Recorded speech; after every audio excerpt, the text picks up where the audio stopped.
What if I told you 1975 wasn't just about Queen or Springsteen? Hidden between the biggest names were one-hit wonders who created timeless songs and then quietly disappeared. Today, we're bringing back 10 unforgettable hits from 1975, songs you once heard everywhere, but history almost forgot. Some will feel instantly familiar, others might surprise you. This is 1975, the songs, the stories, and the moments that vanished too soon. Let's begin. Number 1. How Long? Ace.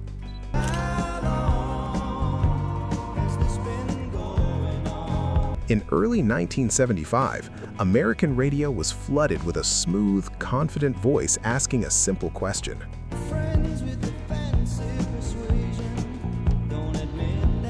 How long has this been going on? The song felt timeless, effortless, cool without trying. Ace, a band formed in Sheffield, England, suddenly found themselves at the center of international attention.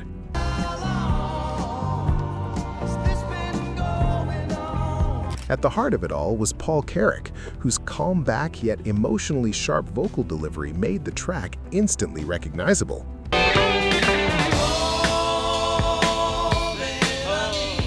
But what many listeners never knew was that this wasn't a love song at all.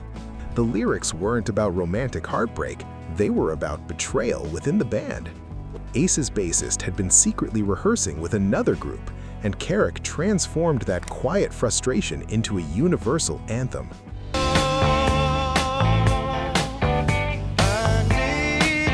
The song was recorded at Rockfield Studios in Wales, a place that would soon become legendary when Queen recorded Bohemian Rhapsody there.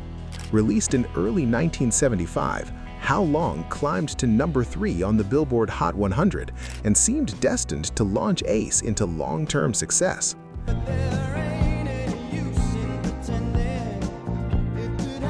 But just as quietly as they arrived, they faded. Internal tensions, shifting trends, and the pressure of sudden fame took their toll. Ace never managed to repeat that success.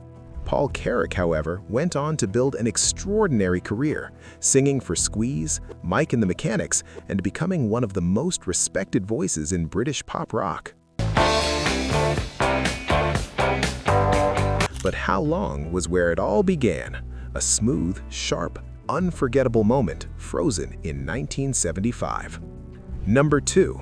Fallen in Love. Hamilton, Joe Frank, and Reynolds. Baby, falling in love. I'm falling in love again. In the summer of 1975, this song seemed to float out of every car window in America. Soft harmonies, gentle keyboards, a melody that felt warm, romantic, and perfectly unhurried.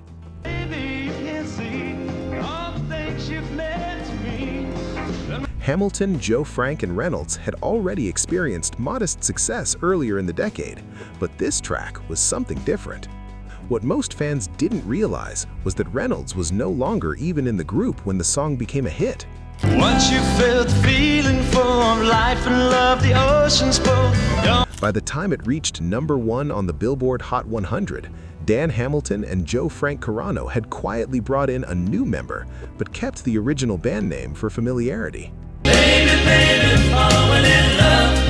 I'm falling in love again. The song was recorded at ABC Dunhill Studios in Los Angeles, a label famous for slick production and radio-friendly sound. Fallen in Love struck the perfect balance between sentiment and simplicity. It didn't demand attention, it gently earned it.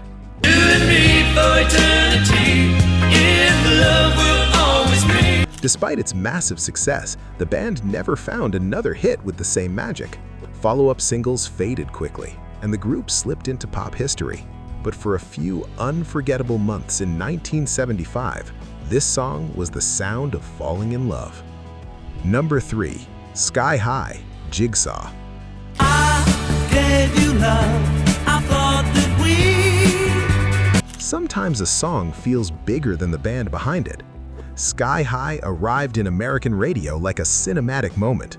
Dramatic strings, soaring vocals, and an emotional lift that felt almost epic.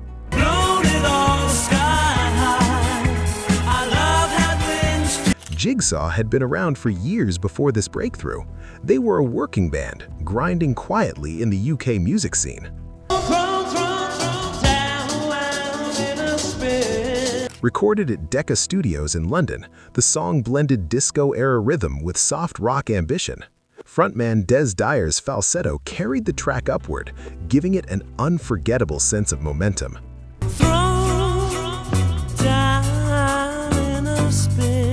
The result? Top 3 success in the United States and top 10 placements across more than a dozen countries.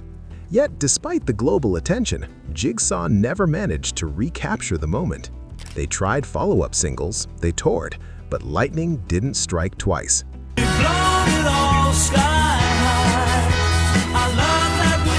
Sky High remains a reminder that sometimes one perfect song can eclipse everything else and still stand tall decades later. Number 4. Lovin' You, Minnie Riperton.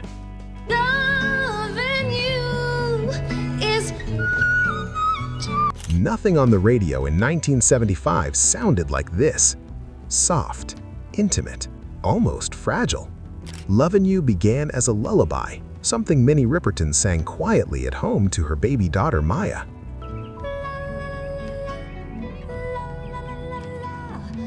Her husband, songwriter Richard Rudolph, recognized its beauty and helped shape it into a full recording.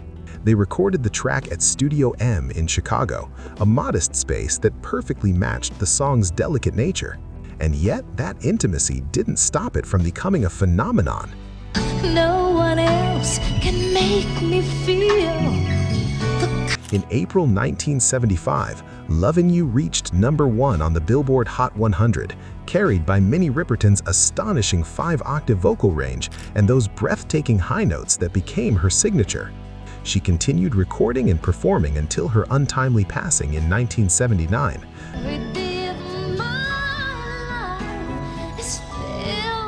But this song remained her defining moment, a gentle melody born at home that somehow touched millions around the world. Number 5. Magic by Pilot.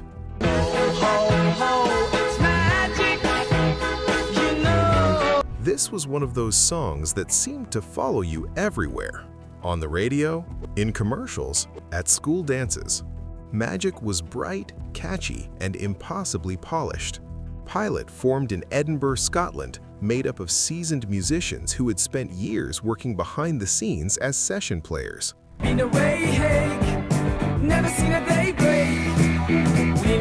When they finally stepped into the spotlight, they delivered a hit that felt effortless. The song was recorded at Abbey Road Studios and produced by Alan Parsons, fresh off his work with Pink Floyd. His clean, expansive production gave Magic its shimmering sound, making even light pop feel cinematic. Ho, ho, ho, it's magic, you know. Despite releasing more music, shifting trends and limited label support slowly pushed Pilot off the charts. Today, their name may be forgotten, Never seen a day break. Winning on my but their hit still sounds like a perfectly bottled moment from the mid-1970s. Number 6. Dreamweaver by Gary Wright. just close my eyes again. Few songs captured the mood of the mid-1970s like this one. Ethereal, atmospheric, built almost entirely on synthesizers. Climbed aboard the Dreamweaver train. Gary Wright wasn't new to music. He had played keyboards with Spooky Tooth and contributed to George Harrison's solo albums. Believe you can get me through the night. But it was a spiritual journey, inspired by a book and a trip to India, that pushed him to create something deeply introspective. Back in California, Wright recorded Dreamweaver at the record plant in Los Angeles. I believe we can reach that point. Using only keyboards, ARP synthesizers, and a drum machine. No guitars. It became one of the first major pop hits built entirely on synthesizers, nearly a decade before synth pop would dominate the charts. Released in late 1975, it climbed to number 2 on the Billboard Hot 100 and became a staple of late-night radio for years. Number 7. Love Won't Let Me Wait by Major Harris. The time is right. In the summer of 1975, slow jams didn't get smoother than this. Warm strings, gentle horns, a falsetto that floated effortlessly through the mix. Before going solo, Major Harris had been part of the Delphonics, one of the original architects of the Philadelphia soul sound.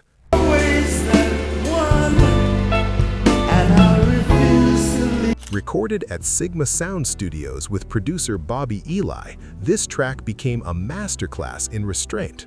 Romantic without being rushed, passionate without trying too hard. Time is right. Oh, baby. It reached number 5 on the charts and became Harris's defining moment. Nearly 50 years later, it still appears on classic love song playlists. Number 8. 18 with a Bullet by Pete Wingfield.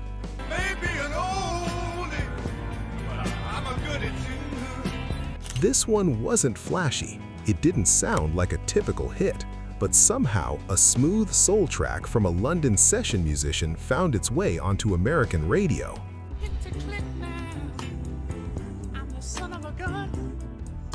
Pete Wingfield wasn't chasing stardom. He was a producer, pianist, and behind-the-scenes figure. The twist?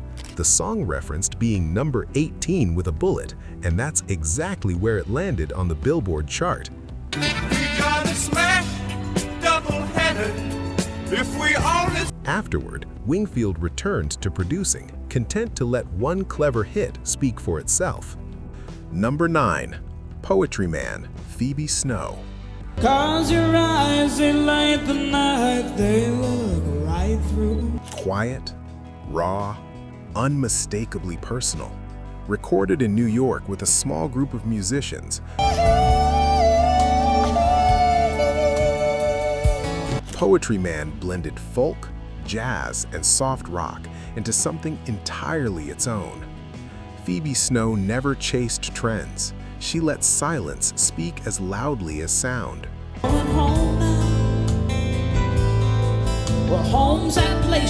The song became her breakthrough, though she never found another mainstream hit. Still, it remains a masterclass in subtlety. Number 10. Don't Call Us, We'll Call You, Sugarloaf.